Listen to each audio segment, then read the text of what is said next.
Kebangkitan. Untuk hampa yang baca buku ni, yang baca buku Islam Revolusi dan Ideologi oleh Prof. Dr. Hamka, mungkin akan rasa macam dia cerita benda-benda yang depressing gila pasal Islam. Mundur masjid macam mana, istana macam mana, pemerintah pada waktu tu macam mana, orang miskin lah apa semua. Jangan risau, sebab bila kita baca buku ni, bila kita masuk dalam buku yang pertama, buku yang kedua dalam buku ni, dia akan bawa kepada zaman kebangkitan. Antaranya dia akan sebut tentang beberapa nama orang tokoh lah. Saya akan baca daripada buku tu. Kalau kita tengok muka surat 68, dia ada puji Muhammad bin Abdul Wahab. Okay, spoiler alert ataupun triggered kawan. Kalau triggered, jokes on you. Muhammad bin Abdul Wahab, muka surat 68. Dia sebut pasal macam mana masyarakat orang Islam ni dia bangkit balik. Antaranya dimulakan daripada Syekh Muhammad bin Abdul Wahab lah, muka surat 68. Kebangunan Muhammad bin Abdul Wahab yang mula-mula itu adalah seumpama bom yang amat keras, memukul kubu-kubu pertahanan Islam yang bobrok. Dia memukul sekeras-kerasnya Islam yang telah rosak. Dipandangnya kaum muslimin di mana-mana di seluruh dunia telah sesat, telah musyrik. Kemusyrikan itu wajib dibantras dan umat dibawa kembali kepada tauhid yang khalis. Kerajaan Turki dipandangnya sebagai induk dari kemusyrikan di dalam Islam. Mekah Al-Mukarramah, tempat Kaabah didirikan, dipandangnya serupa dengan keadaan mula-mula Nabi Muhammad diutus, yakni telah dicampuri syirik. Kubur yang ada di Mekah dan kubur yang ada di Najaf dan Karbala sarang menyerikatkan Tuhan belaka.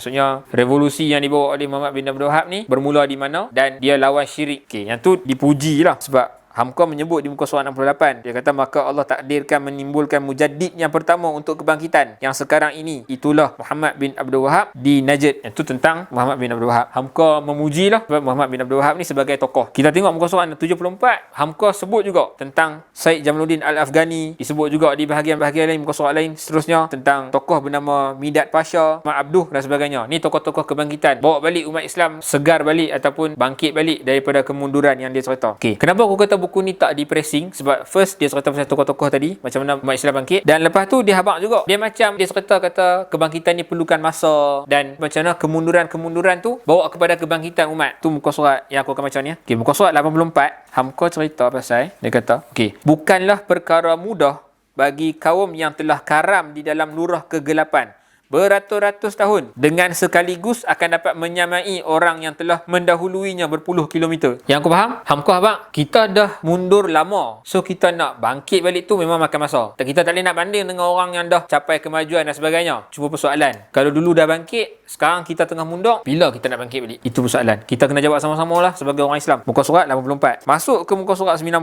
Hamka cerita pasal macam mana pergolakan ni sebenarnya dia akan bawa kepada kebangkitan. Dia abang, dia kata, jiwa-jiwa yang besar sedang tumbuh di timur. Di dalamnya termasuk jiwa besar kaum muslimin. Untuk menimbulkan jiwa yang besar, sejarah menentukan bahawa satu golakan sejarah harus dilalui lebih dahulu. Dalam unggunan api berkobar itulah timbulnya jiwa yang besar. Aku teringat satu poster kat media sosial kita boleh jumpa kan. Hard times create great people. Great people create good times. Good times create bad people. Macam tu kot. Lepas tu bad people create worst times. Macam tu lah something. So macam dia akan berputar macam tu lah. So sekarang ni kita di bahagian mana dalam sejarah tu? Tu kita kena jawab sama-sama jugalah. Yang tu muka surat 92. Hamka sebut lalah kali semua pergolakan ni semua dia akan bawa menuju Tuhan. Aku tak tahu macam mana dia boleh terpandang daripada sudut tu, tapi benda tu logik lah dalam kepala otak aku. Dia kata macam ni, lepas dari pertempuran manusia sesama manusia itu, walaupun ada yang hancur, satu perkara mesti timbul, iaitu satu dunia baru dengan susunan baru. New World Order bukan? Dia maksud aku dunia baru dengan susunan baru ni lah. Mungkin baru dari segi teknologi dan sebagainya. Jangan kata Hamka ni Mason pula. Relax dulu. Itu aku sambung. Dengan pegangan yang teguh, dengan kebenaran yang mutlak, dengan suatu kekuasaan yang mengatasi kekuasaan manusia, dialektika yang paling tinggi, akal yang tunggal, kesatuan yang tidak terpecah, iaitu sifat Tuhan. Dia kata, okey, maksudnya bila ada pergolakan dan sebagainya yang telah aku ceritakan tadi, kalau sedap lah bila manusia perang 1,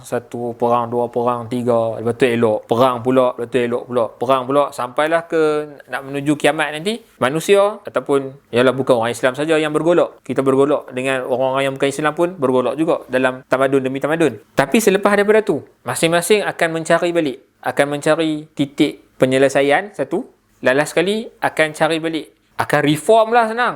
Reformasi. Akan reform balik cara fikir manusia tu sendiri. Lalas sekali akal yang baik tu, susunan tatanan masyarakat dan sebagainya, dia akan bawa balik kepada salah kepada cara fikir yang terbaik. Dengan akal yang terbaik tu akan sedap balik. Tuhan menyusun semua benda ni.